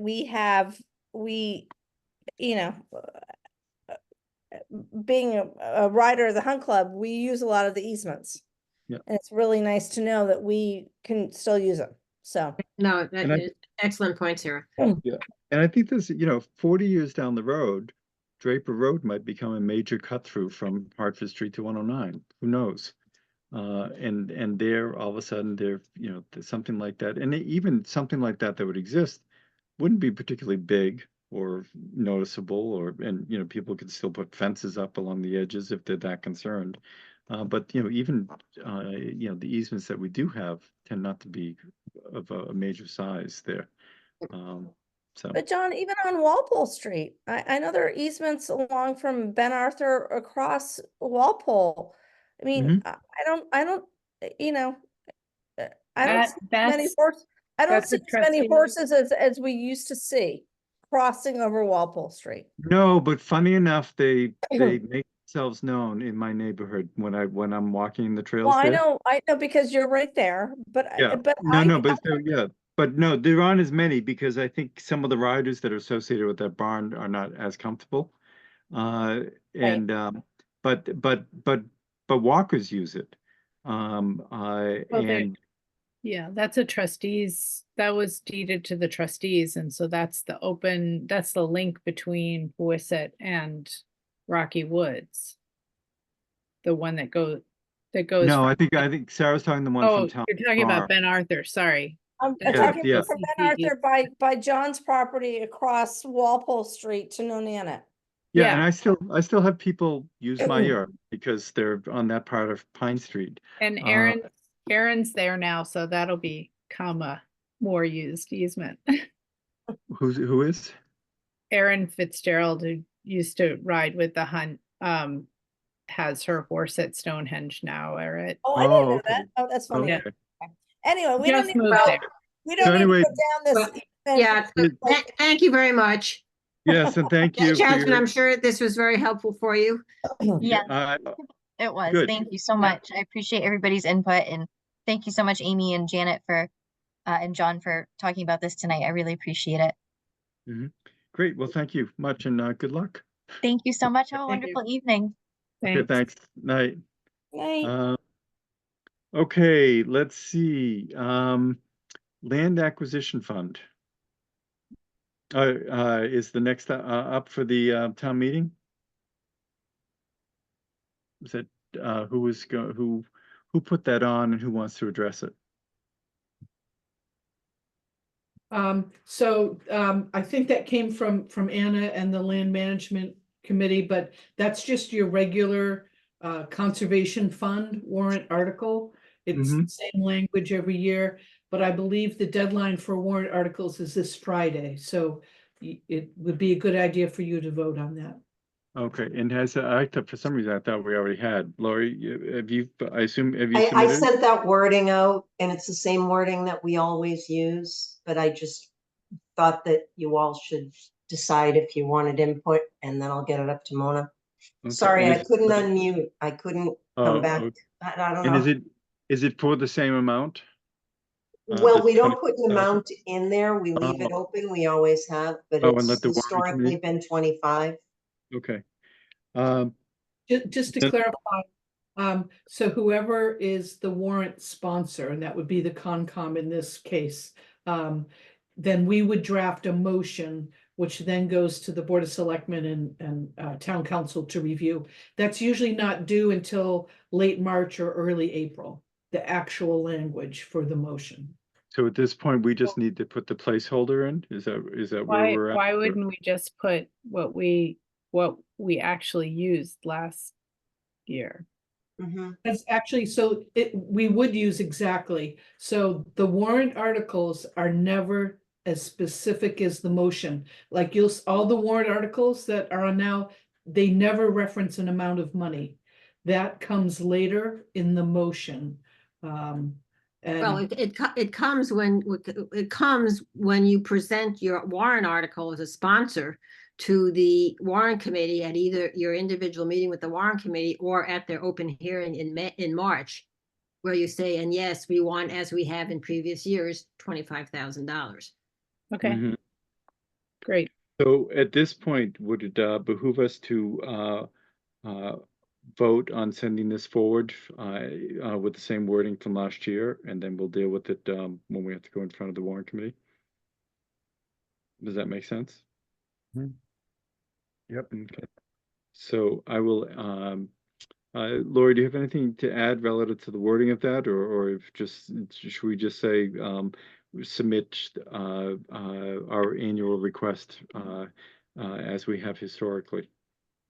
Yeah, Okay. yeah. Vote to submit it or however you want to word it. Just, I didn't want to just send it up there without. Yeah. Okay. So, Tim. Okay. Move to request a warrant for our, oh boy. Annual Request to the warrant committee, yeah. Yeah, yes, to the warrant committee for our annual Recurring. recurring Land acquisition. land acquisition fund. Yes, thank you. Okay, great. Second. So here's a, thank you. All in favor? Tim? Aye. Amy? I would just say it's a warrant submission to the Board of Selectmen, not the warrant committee. Oh, okay. Interesting. Okay, good point. So if you could change that wording, please, Lori, and then that's what we'll be voting on is the submission to the selectmen for that. All in favor, Tim? Aye. Amy? Aye. Sarah? Aye. Myself is an aye. And Carol, you're going to be on every meeting until we get through the town meeting, right? So that we can. Yeah, we really appreciate that. Okay. Let's see. Next we have I know it just came out. When did we get that email from Janet? Sunday. Sunday. Did people have a chance to review Janet's recent invoice I did. at all? So it's nice to see a lower number. And you can even feel in tonight's meeting that we've been able to go through a bunch of the backlog and some of the more time-consuming items in front of us. So for the total amount here is for $7,990. Janet, I think you mentioned there was a concern that, so we're at this point, we need to vote to fund this from a different fund because we've basically exhausted the budget that we had for Janet. Is that correct, Janet? yes. Okay.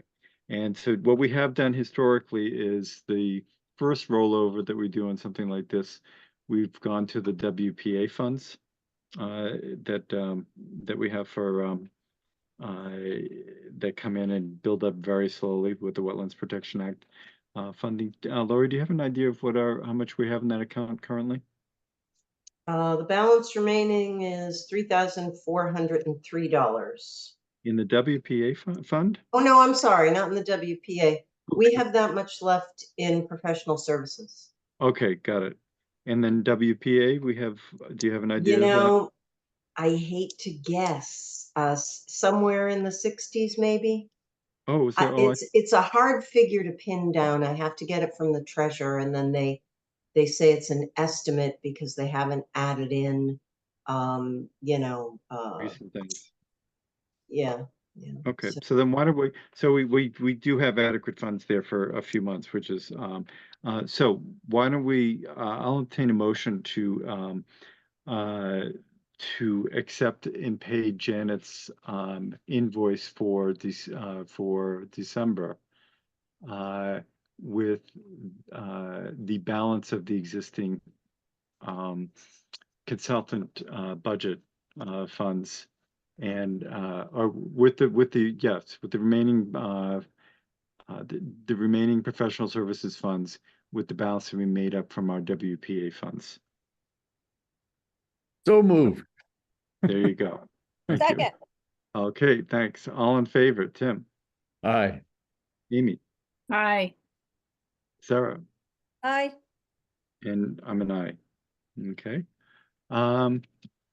Let's see. And then we have agent report items, or is there a land management work group update, or did you kind of cover that already, Janet?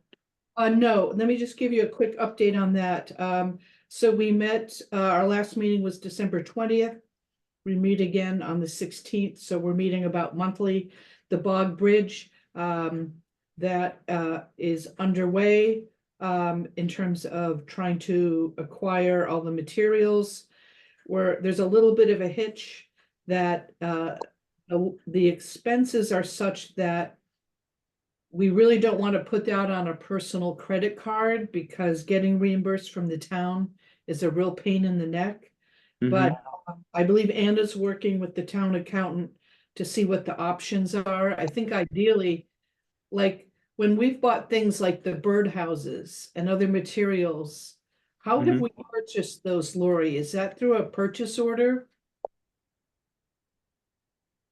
You know, I don't remember. It was a long time ago. I don't remember what we did. I'd have to look back in the records. I don't know what we did. I know I didn't use my credit card. I'm trying to remember when we initially did some of the signs. Tim, did you just use your own material, or did we get material for that? No, or? I had it. Yeah, and same with when Jim and I put, we were looking at posts, I just had them. And then we went out and got, that's one. So Lori, with the posts that were put in for the signs and chains and things like that, was that done via highway department, or was that No, I think they just let us order them and they invoiced us. And then it was just a departmental transfer type of thing, or? Well, if you send an invoice, then I can submit that to accounting for payment. But I see. Most of the time for some of the other departments that have accounts, say with Home Depot or something like that, they have credit cards issued to them for that. Okay. So that's what they use. And this concern about credit card reimbursement, do we have an idea of how lengthy that is? Sometimes it takes a while, especially if it's the first time, because they have to be set up, in the system. Janet, do you know if are they getting all the materials from the same vendor? No, that's the problem. Okay. So, but they're working, Anna just said she's working with Kathy LaPlante, but I don't think we need a Concom credit card to do this. There just needs to be a better way to do this without. Well, and also, or what's that? No, I'm sorry, I didn't mean to interrupt. I'm Oh, pretty I sure thought that that- the town has an account with Amazon, and I don't know if that's helpful at all, because Amazon has everything. So I did talk to Anna, and she said she was gonna email Kathy or give her a call to chat with her about what's the easiest way to do it. Yeah, I'm not sure shipping pressure treated lumber or whatever lumber they're using is from Amazon is the appropriate way. I don't But know. yeah, if we can get some assurance of how to do it, and then we'll be able to do it better in the future. Mhm. And it's a little messy right now to do it, but in terms of the construction component of it, so we have a little bit of time. So anything else, Janet, relative to land management? So, you know, that's a learning curve, and I think Mhm. as we move forward on more projects, things should go more smoothly. We continue to reach out to different consultants in towns on their strategic land management plans. And by the next meeting, we should have more information on costs for that and timeline. And I think that's it. Okay, great, thank you. And then for updates, that looks like it'd be the last items for this evening. I think we covered most of these. Just a quick update. At the last meeting, Jim had concerns about that older ranch house at 55 Main Street Right. that Craig Rafter's buying. No, I was out there today. There's a culvert on the opposite side. Well, it's actually not a culvert. It's an isolated wetland, but it does not flow under the road, and there is no wetland abutting 55 Main Street from this. Okay. So I did. Oh, interesting. And I'll Okay. let Jim know about that. I actually, before I forget, if I can just jump in while Carol is still with us on the 40B comprehensive updates. Do you have anything to add to those, Janet? So I know Trout Brook, I listened into some of that ZBA hearing. That's moving along pretty slowly. They're doing some filling within the floodplain, so they'll have to do compensatory storage. That was a bit of an issue. And then most of it is concern about flooding on the street, some aesthetics. So I didn't have anything else on Trout Brook, and I don't know if Carol has any insight there. Yeah, no, I attended the meeting last week as well. And they've got another one scheduled in a couple of weeks, end of January. Yeah, it's moving along. I think they're getting close to the 6-month, review period, I think. So in addition to the points that Janet raised, most of the discussion and the concerns of the neighbors are basically water, and more water. Right. I mean, that's the bottom line. From a planning board standpoint, we're concerned with the using non-connected sites to create a 40B process, because it can theoretically open up the entire town. And how do you find it? Their applicant's response and their supposedly the conversation I had with Mass Housing as they began that process was that Mass Housing viewed this area as a neighborhood. And the question is, how do you define neighborhood in a town like Dover? And what's the risk? So that's our big concern right now. Very active neighbor group because of the water issue. There's also an Aquarian well not far away. Aquarian doesn't seem to have any presence at these meetings, though. So there's the short-term issues of the water, and there's the longer-term issue of the impact of a scattered site 40B in Dover. Right. So, and I know Hignorani tried that at one point, but it wasn't a neighborhood, and he got shot down on it. Right. And that's the lawsuit that was used that town council gave to Alan Fryer and the ZBA. In the discussion that the ZBA had with the applicant about scatter site, and the applicant's attorney then used scatter site developments elsewhere in Massachusetts, including in Duxbury, as an example of a counter to that. And So, in that, and did, as far as you know, most of those had some link to being able to be in a contiguous neighborhood. yes, yeah. Okay. So one interesting, And more recent, so the Mhm. Hickory New one is quite yeah, old. that's old. Yeah. So one thing I've been running into, and I wanted to let you know this so you could disseminate it as well to Alan or whoever you might be talking to, is I've been trying to find, there's a new FEMA map that's supposed to come out that incorporates higher floodplain levels due to climate change. And there's a lot of talk within FEMA itself that predates even this, which talks about a term called freeboarding, which is a safety factor above that is viewed above flood levels in order to accommodate future things. And in like on oceanside stuff, they use a freeboard of at this point 3 feet higher than what the actual floodplain is, because they anticipate things to get higher. But it also ties in with flood insurance rates, Hmm. so that when people have higher freeboards, such as houses on stilts and things like that, their flood insurance drops significantly. And I'm wondering, it's something that we want to and I imagine part of it would fall on us, and then whether any consultant, once there's an application in front of us. But if an application comes into us before the FEMA maps are disseminated, this concept of freeboard would add at least a foot to the 108 floodplain there. And what I've seen from the plans when I've sat in on the meetings, much of their where their house is being placed, where their septic system is being placed, is all being based on the 108-foot line. And that if that changes with freeboard or with any change on FEMA, it can drastically affect at least a couple of those lots relative to things. Have you heard of that concept at all, Carol? I have not. When we first responded, almost 12 months ago now to the initial request for information on that development at the time. So basically a year ago, when we were preparing for town meeting, we were told that we would have FEMA maps, and we then passed also the new floodplain regulations that were required.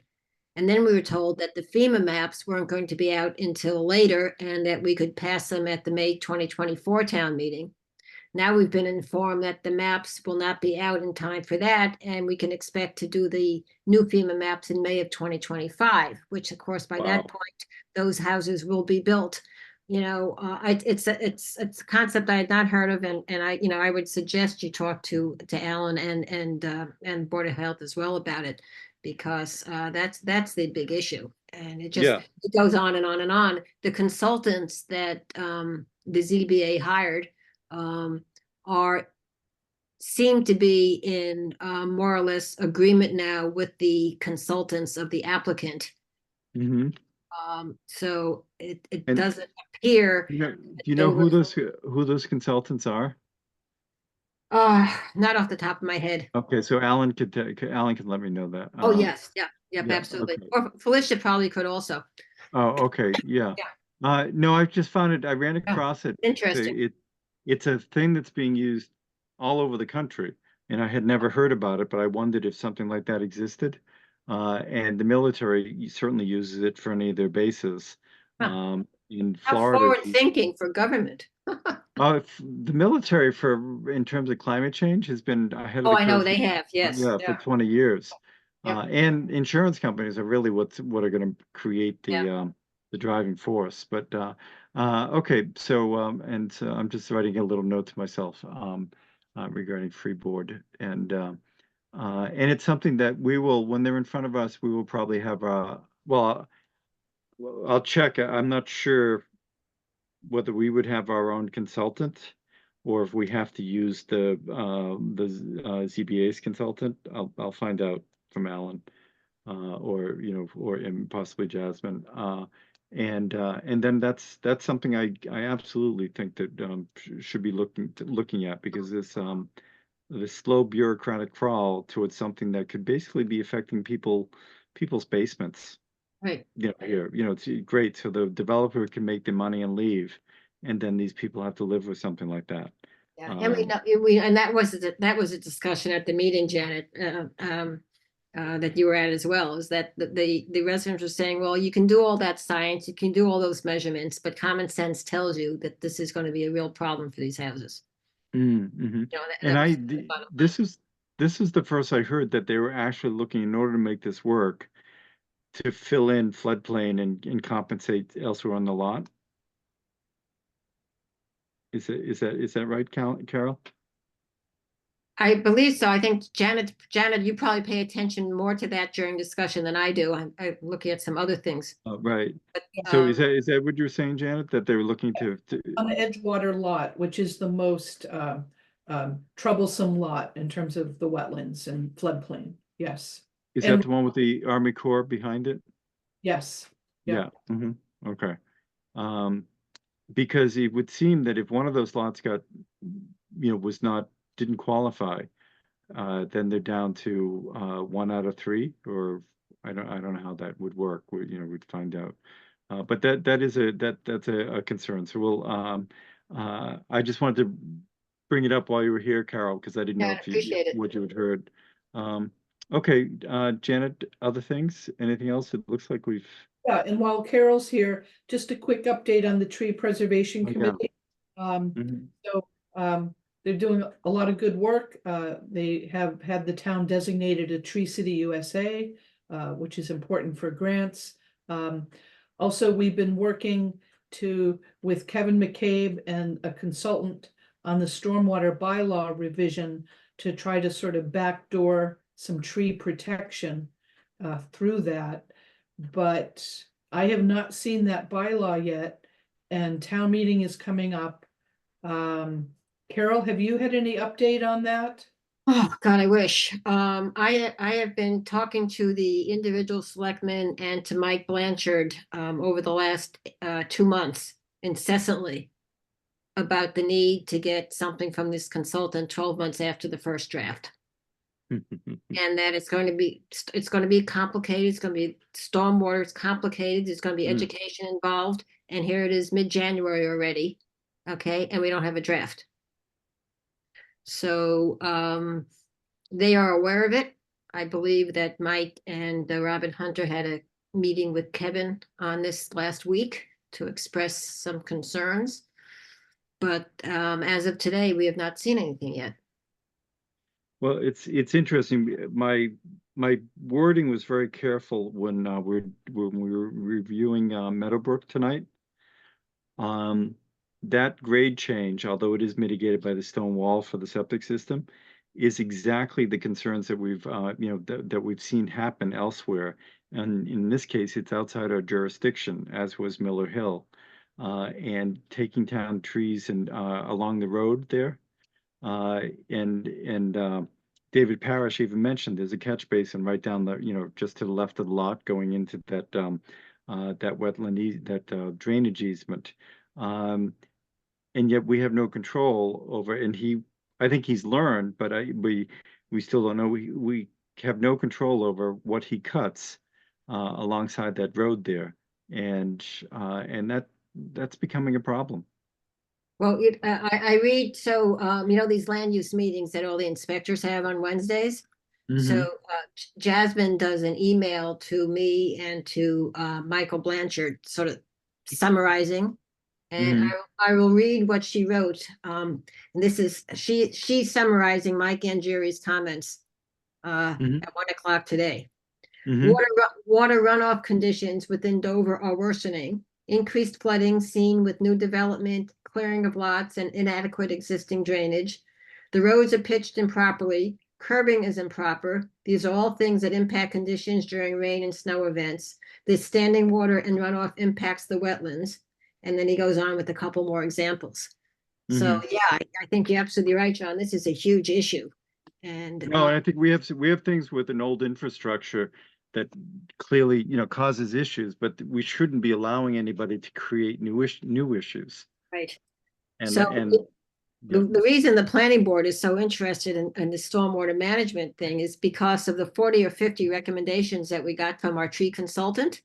we're Mhm. hoping, to Janet's point, we're hoping that a good number of those get into a bylaw, a stormwater bylaw that addresses both the mechanical aspects, culverts and drains, and then Mhm. using natural aspects, right, And- as well. The consultant actually sent an email out to Dover saying that they've had no experience using all this natural stuff.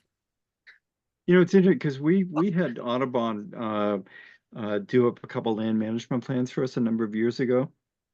And Audubon has been very big for 20 years at this point for swales and things of that nature, natural ways to direct water and absorb it. So it's funny that, this is not new stuff. No, it's And, not. It's very disturbing. Yeah. So it is curious, and I'll run across Mike and Jerry in my travels, but the concept of requiring certain swales to just on a town engineering basis, he may be able to do that without a bylaw to properly handle drainage to make Right. sure that we're not dealing with siltation. But Well, we've had once we know the things that aren't in the bylaw, then we'll go to town meeting in May of 2025 with actually a tree bylaw. Yeah, but Yeah, I can't imagine a stormwater bylaw, which could be so technical. I can't imagine how that even gets presented at a town meeting. But all the luck to everyone, Yeah. on that. Let's see, Janet, anything else? Yeah, just a couple more things. Let's see. Getting back to 40Bs. Mhm. So at the inspectors meeting today, Walter indicated that they are going to be looking for an occupancy permit in March. Yeah. They are moving along very quickly. They will need to come in before us for a COC Mhm. before the occupancy permit. So that will be a major review. Mhm. And I think that's it. Oh, I did send out an email. The Charles River South Natick Dam project is picking back up. Mhm. Going into design and permitting. So if people have any interest, they received quite a large amount of grant money through the state. Oh, And so in addition to breaching the spillway, they have a really impressive plan to improve that whole area for active recreation, a boat launch, more of a parkland, some boardwalks. So that would be an interesting meetings that are coming up to go to. Mhm. Excellent. Thanks. Thank you, Janet, for sending that along. I appreciate it. Carol, I just had a quick question, Carol. Do you know, relative to Tisdale, I don't know if you've heard, has anybody figured out who owns the road? What was the final solution? No. Because I kind of view that as it's the same time period as some of these Yes. equestrian easements. Yeah. Oh, there is an easement on the Tisdale. I just couldn't figure out how it shows the Brook Run easement on the plan, and then it has a easement coming off of it, but I couldn't tell. There's no lot lines on Tisdale, so I couldn't really Oh, right, yeah. tell how to put it on the map. But it's I just know. a little one that comes across from just below Schaffner Lane to Tisdale. Yeah, that would make sense the way that you showed that in blue Yeah. there.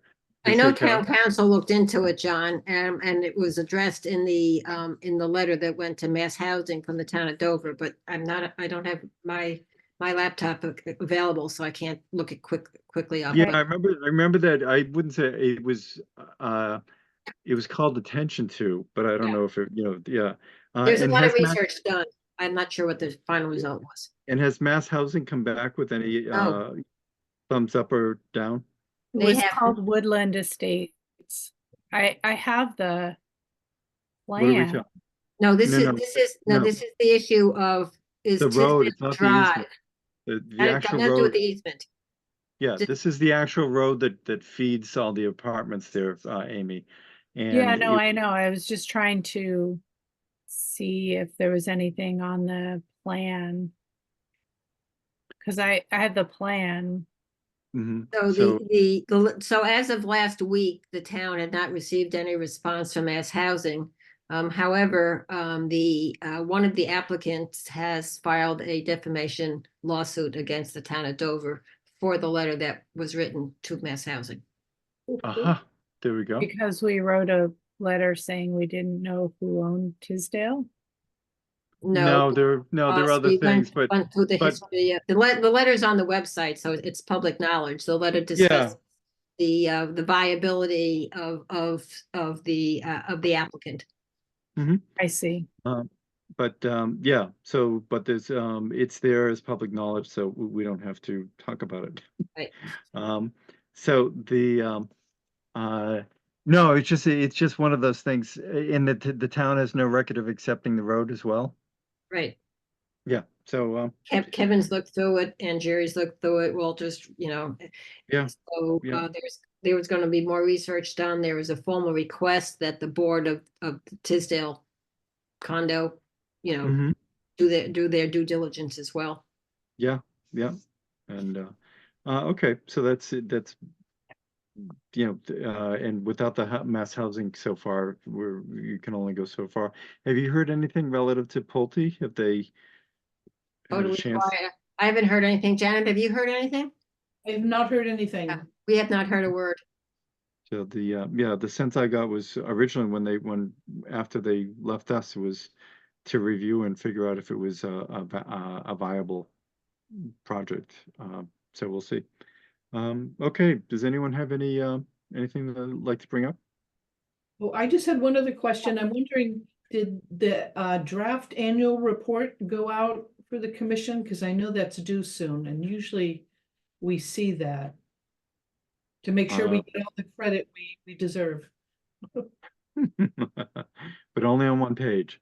So Lori? I put it together. But I didn't have it ready and get it out for this meeting tonight, and it is due soon. But if I email the town report committee and tell them that I wanna have you all look at it at a meeting and comments, they usually understand as long as I let them know.